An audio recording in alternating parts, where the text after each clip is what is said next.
What's up, everybody? Circus here coming at you with this week's power rankings. You might think it's the Rogue Deck Roundup, but it's not.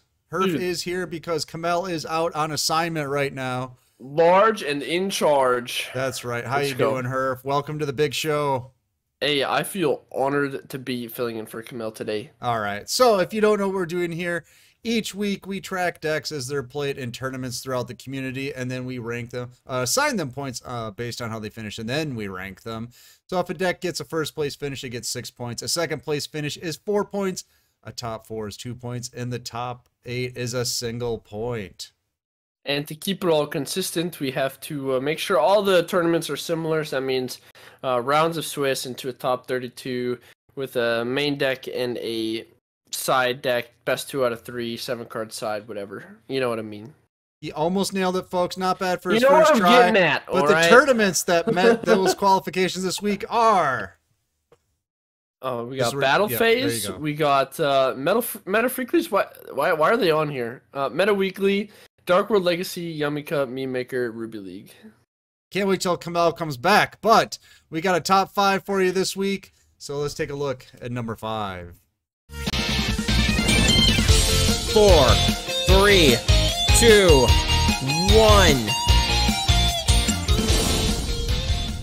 All right, coming in number 5 this week is Fire Kings. I'm kind of surprised they have very high representation, but they only have what, like 6 top 8s, so that's not really good. Is this deck still good in this meta with all the new stuff coming out? I think that this deck is extremely good in the meta. However, it's really bad versus side decks, right? So you will have a lot of people getting through into the top 32 against people that may not know how to properly side. But against people that know how to properly side, this deck really will struggle. And I think that's kind of what happened and why we see so many dip once they get into top 8. It's just because, like, you're facing people that have played tournaments before. Well, because then, like, you see top 32 conversion rate 34%, and then the top 8 is 6%, so it drops way off. So what's the side deck? Against people that know how to side, this deck doesn't do as well. What's the big thing that you put in your side deck for this? I mean, Necro Valleys. You can even play that one trap that negates stuff in the graveyard. I can't remember what it's called, but it's been popular lately. But Necro Valley is the main one. Okay. Which just absolutely obliterates this deck. All right, well, we'll have to see how this thing performs next week. So say goodbye to Fire Kings. All right, let's see what number 4 is.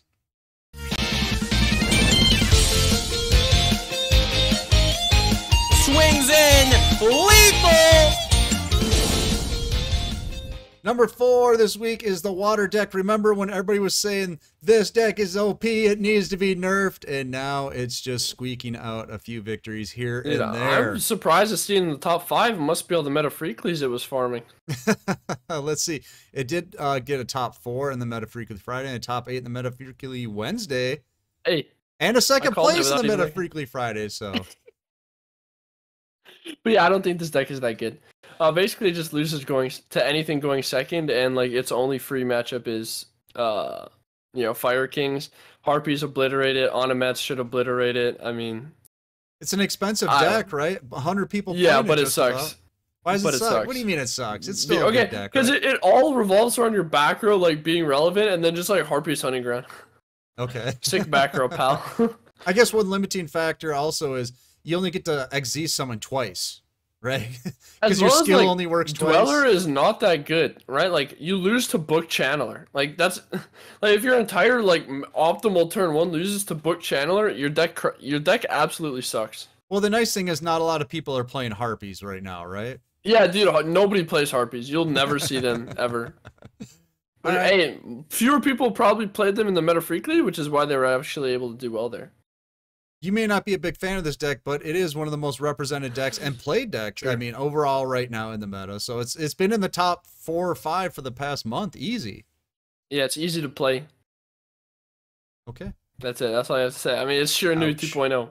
All right. If I am Monkey Flip and I don't know how to play, I'm playing this deck. All right. Herf pissing off everybody. All right, there you go. Let's take a look at number 3. We could be looking at game, folks. All right, coming in number 3 this week is Thunder Dragons. I remember like a month ago, it felt like this deck was just completely falling out of the meta, but it's found its place back here in the meta. Here we are. Look at this. 100 people playing the deck. 3rd place. Got 3 tournament victories this week. Yeah, that's pretty good.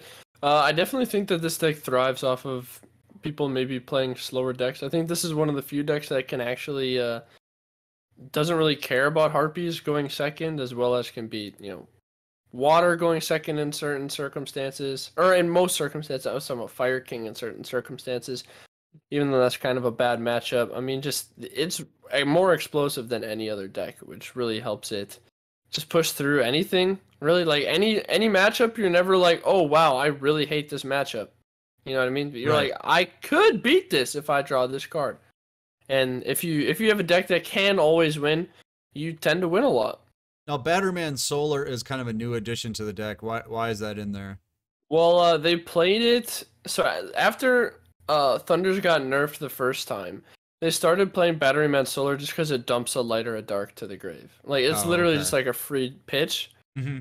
And what it allows you to do is you can pitch something good and then actually use it instead of when you draw your charge and you shotgun your charge and maybe you mill 3 Thunder Dragon Legionnaires and you're like, wow, that was literally useless. In fact, that actually actively hurt my win condition.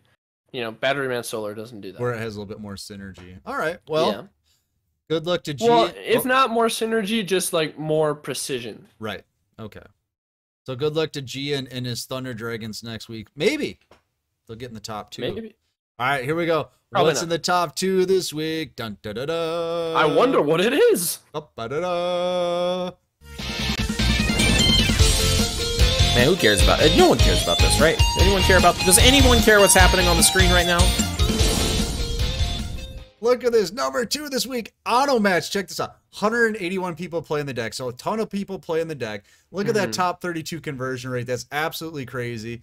The top 8, not bad. But look at this. All second places. And they lost to every other deck in the top 5. Every other deck in the top 5.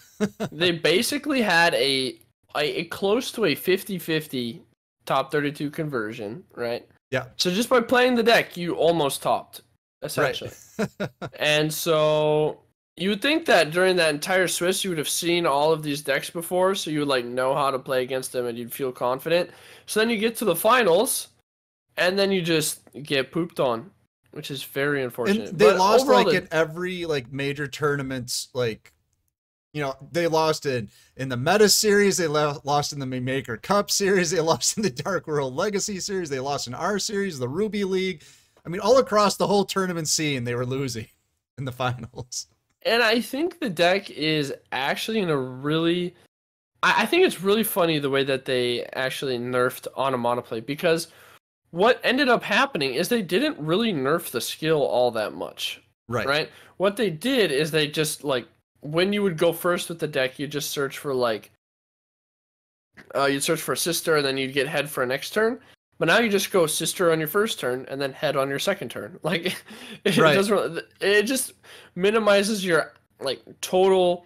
like ceiling, right? Because you can't get 2 of the best cards for this turn, but it doesn't really, your average power level doesn't really change at all. The biggest hit was like Sister and True Nade to 2, but they just play 1 and 1 because you can literally just search for Sister if you have any other Automatch card. It's insane.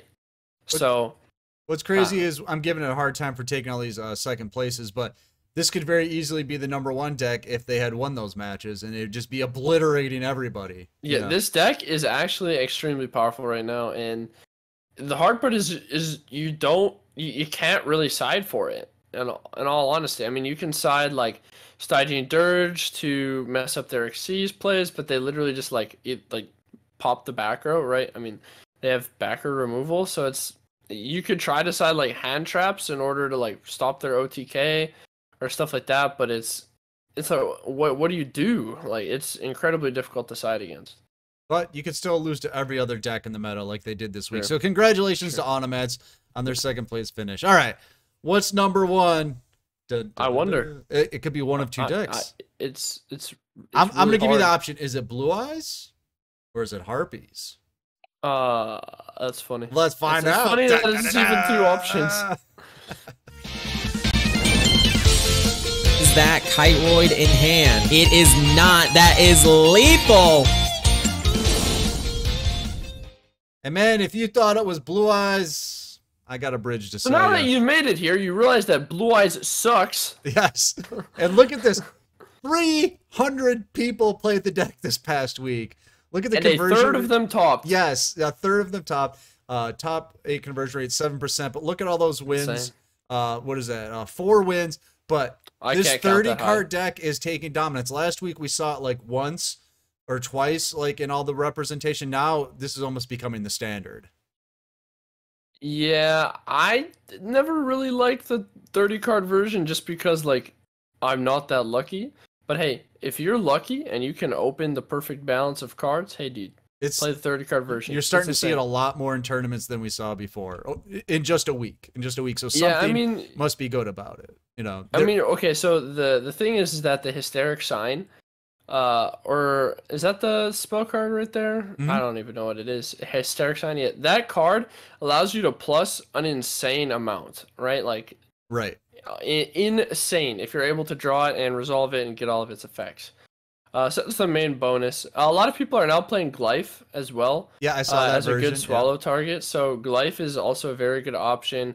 Gives you some backer removal, which is really nice, and then you just Swallow's Nest it off. I still think the Pet Dragon version is pretty good, but overall, well, this one's got the Neo, so that that can get things going too. Yeah, you send the Harpist to the grave, and then the Harpist gives you just a search, just cause why not? Right, and then you got Neos on the board. He's everybody's friend, you know. I think that this deck is kind of gross right now, and I definitely would like to see something get semi-limited in it. Well, I mean, look at all the spells and traps to monster ratio. It is pretty gross. I mean, I would definitely want to see like Egotist to 2. Right. Just something, right? Just anything. Yeah, I mean, literally any core card. So like, I think Egotist is a good option to 2 because people normally only play like up to 2 of it, right? And you don't hit like the main consistency of the deck because it's not that consistent of a deck. It's just that like your optimal combo power is so high that any other semi-limits with that combo power is just better than everything. It's broken, right? It's just like a lot better, and that's why I wish they would just ban a lot of the semi-limit cards, because then we wouldn't have as much of like that problem. You know what I mean? Fun fact though, each week we've had a different winner, so everybody's saying Harpy's broken this week. Next week they could be number like 3 or 4, so we'll see. Maybe it's not as bad as you think. So, all right, let's look at the at a glance stuff. Overall representation, Harpy's just destroying everybody. Everybody's playing Harpies right now. And doing well with them. Maybe it's the 30 card Blue Eyes with 126 representations. Not even in the top 5. We'll see where it ended up. But yeah, not even the top 5. Pretty crazy, right? Hey, Bro Senju's with 32. Top 8 conversion rates. Look at this Lunalights with the best top 13%. Yeah. Oh my god. Well, I mean, if everybody's playing Harpies and Automats, why not, right? And if they're not citing a Lightning Vortex, yeah, which we saw in one tournament. Oops. Oopsie poopsie. Yeah. All right. And top 8 finishes this week. Harpies, of course, with 21. Automats with 20. Where's Blue Eyes with 4 top 8? So there's your problem right there, right? Woo. Yeah. Yikers. I remember we did the Rogue Deck Roundup, and they were mad because you Senjus were on there. And they're like, you Senjus are meta right now. Not with 1 top 8, they're not. Hey, we'll still talk about them in the Rogue Deck Roundup. Oh yeah, we will. Oh, Senjus. Oh yeah, we will. Oh yeah. Oh yeah. Oh yeah. Okay. Oh yeah. You gotta save that. You gotta save that. These big power ranking guys, they don't know what goes on in the Rogue Deck They video. have no idea what kind of party we have. That's right. All right. All right. Here's the overall scores for the week. Harpies just edging out Automats. Thunder Dragon. Yes, we do that here. And then Automats, Thunder Dragons, Water, Fire Kings. Nothing too special after that. Where are the new decks? Ooh, hey, a little too soon. Okay. Yeah, well, the box came out maybe Thursday, they were just like learning how to like summon Red Nova Dragon, then just get Book of Moons. Like maybe they had to learn how to do that first. We'll see some more points from them next week, so just be patient, folks. Don't give up on them. That Book of Moon card is definitely just going to get deleted from the game, and then we're all good. You're all good. Don't worry. Good. And the tier list this week: Harpies on Automats, Thunder Dragons Makes in sense. Water, and Fire King. Honestly, this format is Harpies and Automats, and then anything you can win with Right. is basically like Luna Lights could easily be tier 3. Just because, I mean, they have good matchup versus Harpies and Automats. I mean, they have a bad matchup I versus think the most other. tournaments, I'm guessing if we actually looked at side decks, everybody's got a Lightning Vortex because we saw that tournament where nobody sided a Lightning Vortex, it seems like, and Luna Lights ran the table and won the whole thing. But you know what I mean, though? It's like Harpies and Automats are the undisputed meta, and then everything Right. is just like orbiting them. Well, yeah, like Yusendus could easily break in, Luna Lights could break Yeah. in, Triamids could break in, you know, Yeah. just we'll have to see how the Well, new, not with Harpies. not with Harpies. No, but I mean into the Harpies tier 3, into the absolutely- tier 3, but Curb stomp them. we'll have to wait and see how the new decks, Stardust and RDA, have any impact on the meta, or maybe they won't. We'll have to wait and see. Yeah, dude, but like I said, that Book of Moon card is getting deleted, and then all the new box decks are going to be good. Well, luckily, these are tournament players, and they wouldn't okay. spend a bunch of money on a card like Book Yeah, of Moon. dude, you Yeah. actually never see Book of Moon in a tournament, so we're all good. Yeah, we're good. Don't worry about it, guys. All right, let us know what you guys think of the meta right now in the comments below. Do you like it? Is it gross? I think it's pretty well balanced. Like I've said, every week we have a different winner, and it just seems like it's rotating. People are evolving strategies and things like that. So I think it's a good time to be in the game. So let us know what you think in the comments below. Get in our Discord. You know why, Herf? Because it's free. The tournaments are free. The new player help is free. Dude, Herf creating new dances is also free. oh yeah. Give us that power ranking dance. Oh yeah, it is. Oh yeah, it is. Oh yeah. And give us that power ranking dance before we get out of here.